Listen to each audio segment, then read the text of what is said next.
Bismillahirrahmanirrahim. Alhamdulillahirrabbilalamin. Wabihi nasta'inu ala umuri dunia wadin. Wassalatu wassalamu ala asrofil anbiya'i wal mursalin wa ala alihi wa sahbihi ajmain. Amma ba'du. Puji serta syukur marilah kita curah limpahkan kepada Allah Subhanahu wa taala yang telah memberikan banyak sekali nikmat kepada kita sehingga kita masih berada di sini sampai detik ini. Sholawat serta salam marilah kita curah limpahkan kepada baginda alam, yakni Kanjeng Nabi Muhammad SAW. Tidak lupa kepada keluarganya, sahabatnya, tabi'in dan tabi'atnya, dan semoga sampai pada kita selaku umatnya. Amin ya Allah ya Rabbal alamin. Halo teman-teman, sebelumnya izinkan saya perkenalkan diri terlebih dahulu ya. Perkenalkan, nama saya Salma Nurul Sobah, mahasiswi jurusan Pendidikan Agama Islam di Sekolah Tinggi Ilmu Tarbiyah Bandung. Dengan nomor induk 12301260009, video ini diajukan untuk memenuhi tugas mandiri mata kuliah pengelolaan pendidikan. Pada kesempatan kali ini saya akan membahas materi mengenai pengelolaan pendidikan. Baik, kita masuk pembahasan latar belakang. Pendidikan merupakan salah satu faktor terpenting dalam mencetak sumber daya manusia yang unggul dan berkarakter. Namun, agar pendidikan berjalan dengan baik, dibutuhkan pengelolaan yang terarah dan sistematis. Tanpa adanya manajemen pendidikan, proses belajar mengajar bisa berjalan tidak efektif. Tujuan pendidikan sulit tercapai dan mutu sekolah menurun. Oleh karena itu, manajemen pendidikan hadir untuk mengatur, mengendalikan, serta mengembangkan seluruh komponen pendidikan agar bersinergi mencapai tujuan bersama.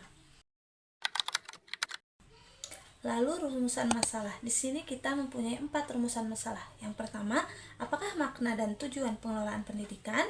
Yang kedua, apakah yang dimaksud dengan konsep dasar manajemen? Yang ketiga, apakah fungsi manajemen?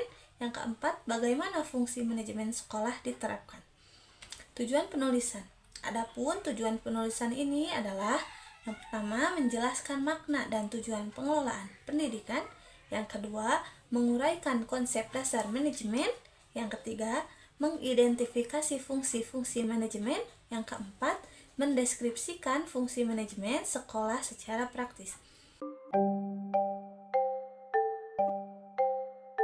Baik, kita masuk ke pembahasan, yaitu yang pertama, makna dan tujuan pengelolaan pendidikan. A. Makna. Pengelolaan pendidikan pada dasarnya adalah usaha sistematis untuk mengatur, mengendalikan, serta mengembangkan seluruh komponen pendidikan agar tujuan pendidikan tercapai secara efektif dan efisien. Menurut Yam'an Satori, pengelolaan pendidikan bukan sekedar administrasi, tetapi juga mencakup proses perencanaan, pelaksanaan, pengawasan, hingga evaluasi yang berkesinambungan. Sementara itu, menurut Mulyasa tahun 2004 menyebutkan bahwa pengelolaan pendidikan adalah kegiatan yang dilakukan secara sadar, terencana, dan bertanggung jawab untuk mengembangkan potensi peserta didik secara optimal. Pengelolaan pendidikan memiliki makna yang sangat penting dalam dunia pendidikan. Maknanya, pengelolaan pendidikan penting untuk memastikan proses belajar mengajar berjalan lancar, peserta didik bisa berkembang secara optimal, dan semua sumber daya pendidikan digunakan dengan tepat. Jadi, pengelolaan pendidikan bukan sekedar administrasi, tapi bagian inti dari keberhasilan pendidikan. Menurut Sukirman tahun 1998, pengelolaan pendidikan adalah proses pengaturan, penataan, dan pengawasan lembaga pendidikan beserta komponennya, peserta didik, dan sumber daya untuk mencapai tujuan pendidikan secara efektif dan efisien melalui kerjasama antar pihak terkait. Hal ini menunjukkan bahwa pengelolaan pendidikan bukan hanya sekadar administrasi, tetapi juga mencakup upaya strategis untuk mencapai tujuan pendidikan secara optimal. B. Tujuan. Tujuan utama pengelolaan pendidikan adalah menjamin agar proses pendidikan berlangsung terarah, sistematis, dan sesuai dengan visi misi lembaga pendidikan. Secara umum, tujuannya antara lain adalah 1. Meningkatkan kualitas proses dan hasil belajar peserta didik. 2. Mengoptimalkan penggunaan sumber daya manusia maupun sarana prasarana. Tiga, menciptakan suasana belajar yang kondusif, efektif, dan menyenangkan. Yang keempat, mampu menjadi sarana mencetak generasi yang cerdas, berkarakter, dan siap menghadapi tantangan zaman. Yang kelima, menjamin pemerataan kesempatan belajar untuk semua siswa. Yang keenam, mendorong pengembangan profesional guru dan staf sekolah. Yang ketujuh, membantu lembaga pendidikan mencapai tujuan nasional, yaitu mencerdaskan kehidupan bangsa sebagaimana tercantum dalam Undang-Undang Nomor 20 Tahun 2003 tentang Sistem Pendidikan Nasional. Contoh nyatanya yaitu sekolah yang memiliki pengelolaan baik biasanya ditandai dengan jadwal yang teratur, guru yang disiplin, siswa yang semangat belajar, serta fasilitas yang terawat. Lalu pembahasan yang kedua mengenai konsep dasar manajemen. Manajemen adalah proses merencanakan, mengorganisasikan, mengarahkan, dan mengawasi berbagai sumber daya agar tujuan tertentu tercapai. Menurut George R. Terry, manajemen itu unik karena bukan hanya sekedar mengatur, tetapi juga menyangkut seni dalam memimpin orang lain. Dalam konteks pendidikan, manajemen berarti mengolah sumber daya manusia, yaitu guru, siswa, tenaga kependidikan, lalu mengolah sumber daya material seperti sarana, prasarana, fasilitas, dan juga mengolah sumber daya finansial, yaitu anggaran, agar saling bersinergi. Konsep ini menekankan pentingnya efisien, yaitu hemat sumber daya, dan efektivitas, yaitu tujuan tercapai maksimal. Jadi bukan cuma apa itu pendidikan, tapi bagaimana pendidikan harus dikelola supaya semua berjalan rapi dan jelas. Jadi, konsep dasar itu suatu pegangan agar pengelolaan pendidikan punya sistem, prinsip, dan arah yang jelas. Prinsip dasar manajemen dalam pendidikan yaitu tujuannya jelas. Setiap kegiatan sekolah harus mengarah pada visi dan misi pendidikan. Lalu efisiensi, penggunaan dana, waktu, dan tenaga dilakukan sehemat mungkin tanpa mengurangi kualitas. Lalu juga kerjasama, semua pihak, kepala sekolah, guru, siswa, staf, orang tua, bekerja sebagai satu tim. Fleksibilitas, manajemen harus mampu menyesuaikan diri dengan perubahan lingkungan.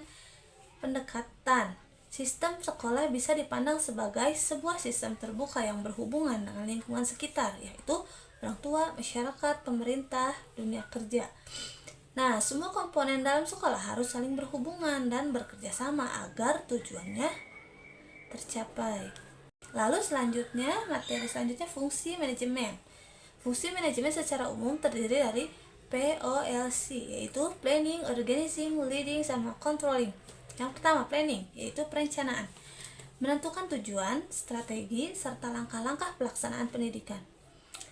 Perencanaan diantaranya sekolah membuat rencana kerja sekolah atau RKS, menyusun anggaran, serta menentukan prioritas kegiatan. Yang kedua, organizing, perorganisasian, yaitu membagi tugas, membentuk struktur organisasi, dan menetapkan peran masing-masing pihak di sekolah. Pengorganisasian itu seperti guru dan staf dibagi sesuai bidang, ada yang menjadi wali kelas, pembina OSIS, tim kurikulum, dan sebagainya. Selanjutnya ada leading atau pengarahan, memimpin, memberi arahan, memotivasi, dan mengawasi orang-orang dalam organisasi agar tujuannya tercapai. Pengarahnya yaitu kepala sekolah, memberi contoh disiplin, memotivasi guru, dan menjaga komunikasi yang baik. Lalu terakhir ada controlling atau pengawasan, mengevaluasi kinerja, mengukur keberhasilan, dan memberikan tindak lanjut agar mutu pendidikan terus meningkat. Pengendaliannya yaitu dilakukan melalui supervisi kelas, rapat evaluasi, laporan keuangan, serta laporan nilai siswa. Selain itu, sekolah juga membangun hubungan dengan masyarakat, misalnya melibatkan orang tua dalam komite sekolah atau bekerja sama dengan dunia usaha dalam program magang. Dengan begitu, sekolah lebih terbuka dan mendapat dukungan dari berbagai pihak. Pembahasan selanjutnya yaitu fungsi manajemen sekolah. 1. Fungsi utama manajemen sekolah. Di sini terdapat manajemen kurikulum. Fungsinya mengatur perencanaan, pelaksanaan, dan evaluasi pembelajaran. Lalu ada manajemen kesiswaan.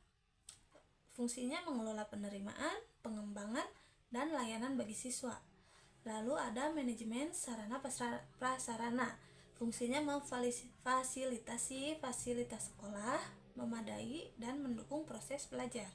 Lalu ada manajemen personalia, yaitu mengatur tenaga pendidik dan kependidikan agar profesional dan berdaya saing. Lalu ada manajemen keuangan, fungsinya mengelola anggaran sekolah secara transparan dan akuntabel. Lalu selanjutnya ada manajemen hubungan masyarakat.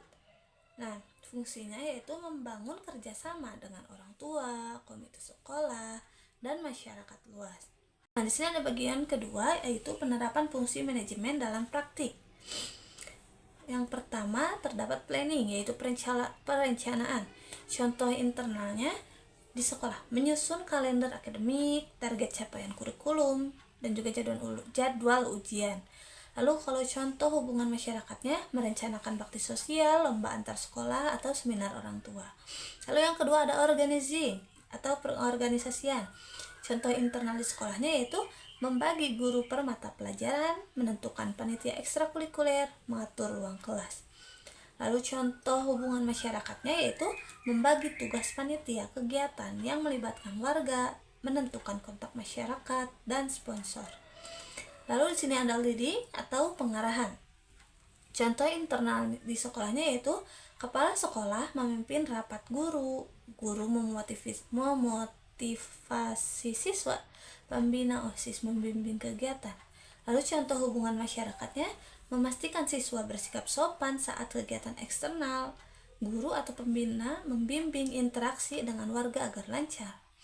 Nah, di sini juga ada yang terakhir controlling atau pengendalian. Contoh di internal di sekolahnya yaitu mengevaluasi hasil belajar, kinerja guru, dan keberhasilan internal.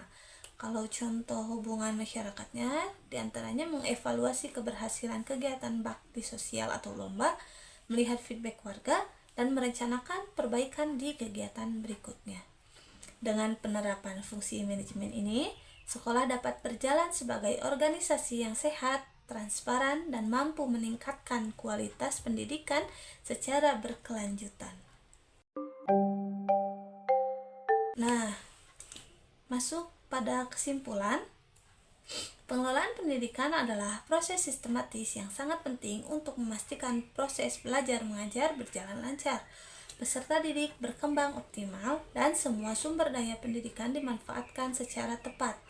Tujuannya adalah menciptakan pendidikan yang berkualitas, menyiapkan peserta didik yang mandiri dan kompeten, serta memastikan penggunaan sumber daya pendidikan efisien dan akuntabel. Konsep dasar pengelolaan pendidikan mencakup prinsip-prinsip yang menjadi fondasi dalam mengatur pendidikan, seperti perencanaan yang matang, pengorganisasian sumber daya, pengarahan yang efektif, serta pengendalian dan evaluasi secara berkesinambungan. Konsep ini menjadi pedoman agar setiap proses pendidikan berjalan sesuai tujuan. Fungsi manajemen meliputi perencanaan, pengorganisasian, pengarahan, dan pengendalian.